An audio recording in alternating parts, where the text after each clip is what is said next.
Hi Paige, I really enjoyed your video this week. I saw that you learned more about how creativity revolves around problem solving rather than just looking at how things are in a creative way. You also learned how it's related to relevancy and novelty, and that it's never something that you really considered before, which is how I felt too when I learned it. I really liked how you quoted it. You said solving an issue in an original way to practice creativity. I never really thought about it in that kind of perspective, so I really like how you worded that. The myth that surprised you most this week was actually the same one that surprised me, that creativity can't be taught. I had the same idea you did about it, like just assuming people are born with it and it's not really something you can teach, like it kind of comes naturally.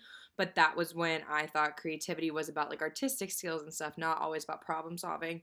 So now I feel the same way you do. I definitely think that can be taught, and it was definitely a different point of view to look through. The examples that you use to show why creativity is important to companies and organizations.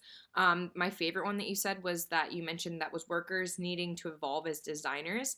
Even though it was specific to the people in the podcast, I can see how it can be related to any company or organization work and helping them evolve and make their company better. I used also the same example you did about people being seen as resources, not human beings. I had a similar response to it, is that when people lose track of the creativity in their work and focus only on like the hardcore stats, they kind of lose what it actually means. Like they lose themselves in their work.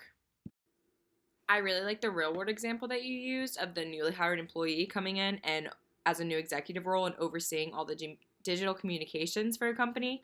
I felt that you definitely hit each of the factors in the creative change process, and I saw that the overall impact was that the new hire being able to implement new and more modernized ways of doing things that maybe the company hadn't seen before. From that, it would make their company more successful, by that new hire more up to date with society.